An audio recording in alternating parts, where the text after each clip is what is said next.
बिस्मिल्लाहिर्रहमानिर्रहीम। अस्सलाम वालेकुम। आज हम 9 बायोलॉजी का लेक्चर नंबर 12 रिकॉर्ड करने जा रहे हैं। तो आज का जो टॉपिक है वो है लेवल्स ऑफ बायोलॉजिकल ऑर्गेनाइजेशन।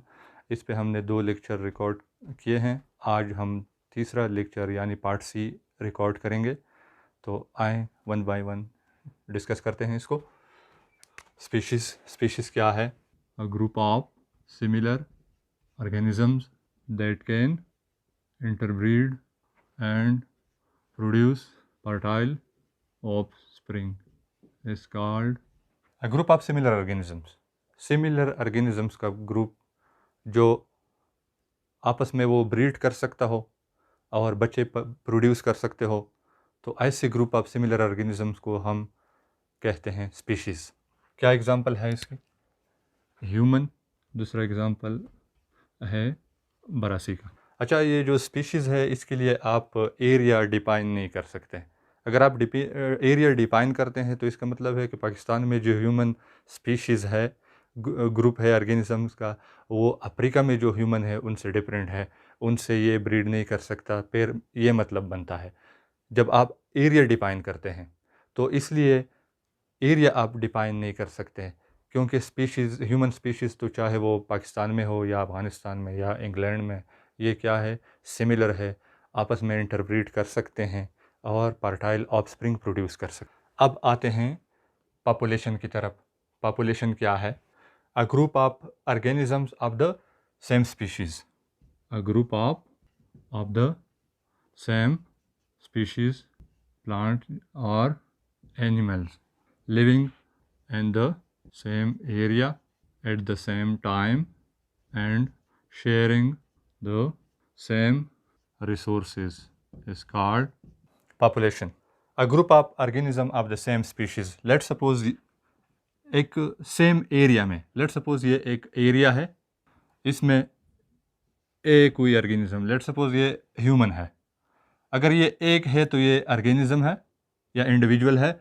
अगर सेम ऑर्गेनिजम्स का ग्रुप हो, ए ए ए ए, ये ए और ये ए, अगर सेम स्पीशीज़ का ऑर्गेनिजम्स का ग्रुप हो किसी पार्टिकुलर एरिया में, तो उसको हम पॉपुलेशन कहेंगे। लेट्स सपोज ये सारे ह्यूमन है, तो ये क्या कहलाता है?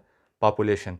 सेम टाइम में, एक वक्त में, और ये सारे के सारे चूँकि ये एक ही एरिया में रहते हैं तो ये रिसोर्सेज भी शेयर करेंगे।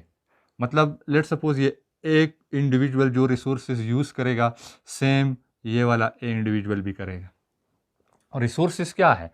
लाइट है, न्यूट्रिएंट है, वाटर है, प्लेस टू ग्रो, जगह है जहाँ पे ये ग्रो कर रहे हैं, ये सारे के सारे रिसोर्सेज हैं।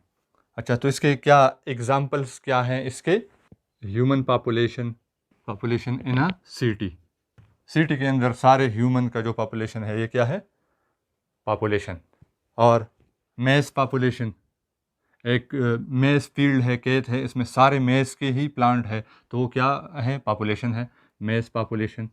एक कॉलेज लॉन है, उसमें सारे स्टूडेंट्स है, तो वो क्या बना देता है? पॉपुलेशन बना देता है। कॉलेज लॉन में स्टूडेंट्स, ऑल द स्टूडेंट्स, ये भी एक पॉपुलेशन बना देता है। तो ये है एग्जांपल पॉपुलेशन के। अब आते हैं हम कम्युनिटी की तरफ। कम्युनिटी क्या है? A group of different population, plants or animal living together in the same area at the same time and sharing the same resources is called community. अगर एक सेम एरिया में, लेट सपोज ये एक area है, इसमें ए organisms भी है, ये सारे सेम स्पीशीज़ है, एक पॉपुलेशन है ये, और बी भी है और सी भी है, तो ये डिफरेंट पॉपुलेशन का ग्रुप जो है किसी स्पेसिफिक एरिया में सेम टाइम में, और ये सेम रिसोर्सेज को यूज़ करेंगे क्योंकि ये एक सेम एरिया में रहते हैं। तो ये डिफरेंट पॉपुलेशन का ग्रुप जो है, ये क्या है? कम्युनिटी है। क्या है? कम्युनिटी। अच्छा, इसके क्या एग्जांपल है? एग्जांपल को हम यहाँ पे लिखेंगे क्योंकि यहाँ पे स्पेस नहीं है हमारे पास। तो क्या एग्जांपल है? Population of pine, population of pine, population of human, और पॉपुलेशन ऑफ स्पैरोज, चिड़िया वगैरह। ये जब डिफरेंट पॉपुलेशन कंबाइन हो जाते हैं तो ये बना देता है कम्युनिटी। क्या बना देता है? कम्युनिटी। अब आते हैं इकोसिस्टम की तरफ। इकोसिस्टम क्या है? ये एक नेचुरल एरिया है। क्या है? एक natural area. Natural area we are living organisms यानी community interact and exchange material with the environment. Interact and exchange material with the environment. Ecosystem एक नेचुरल एरिया है जहाँ पे लिविंग ऑर्गेनिज्म यानी कम्युनिटी क्या है? जब डिफरेंट पॉपुलेशन कंबाइन हो जाए तो वो क्या बना देता है? कम्युनिटी। तो वहाँ पे लिविंग ऑर्गेनिज्म या कम्युनिटी इंटरेक्ट करता है किसके साथ? एनवायरनमेंट के साथ। और एनवायरनमेंट के साथ मटेरियल जो है वो एक्सचेंज करते हैं। क्या एक्सचेंज करते हैं? मटेरियल। क्या मटेरियल होता है? एनर्जी होता है, न्यूट्रेंट है, वेस्ट वगैरह है, जो लिविंग और नॉन लिविंग जो है वो क्या करते हैं? एक्सचेंज करते हैं। ठीक है, तो ये था इको सिस्टम। अब आते हैं हम बायोस्फीयर की तरफ। बायोस्फीयर क्या है? Biosphere the part of earth where life exist is called biosphere और इकोस्फीयर। इसको इकोस्फीयर भी कहा जाता है। The part of the earth का वो पार्ट जहाँ पे लिविंग ऑर्गेनिजम्स मौजूद है वो कहलाता है बायोस्फीयर। एक्चुअली जो होल अर्थ है ये क्या है? हमारा बायोस्फीयर है। इसको ग्लोबल इकोसिस्टम भी कहा जाता है। बायोस्फीयर को क्या कहा जाता है? ग्लोबल इकोसिस्टम भी कहा जाता है और इसको zone of life on earth भी कहा जाता है। Zone of life on earth. Biosphere के 3 बेसिक जोन है। एक है लिथोस्फीयर, दूसरा हाइड्रोस्फीयर और तीसरा जो है ये है वो है एटमॉस्फेयर।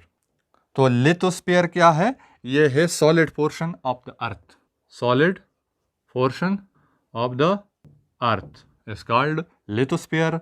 और हाइड्रोस्फीयर क्या है? Layer of the water. ये है लेयर ऑफ द वाटर।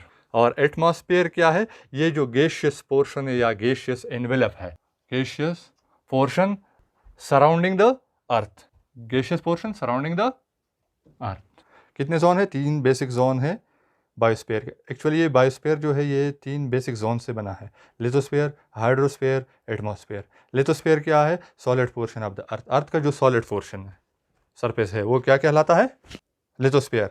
और जो वाटर है, वाटर बॉडीज़ है, वो हाइड्रोस्फीयर है। और जो थिन लेयर है गैसेस का या गैसियस एनवेलप है जो अर्थ के अराउंड, वो कहलाता है एटमॉस्फेयर। तो ये 3 बेसिक लाइफ जोन है जहाँ पे लाइफ एग्जिस्ट करती है। Thanks for watching the video. शुक्रिया।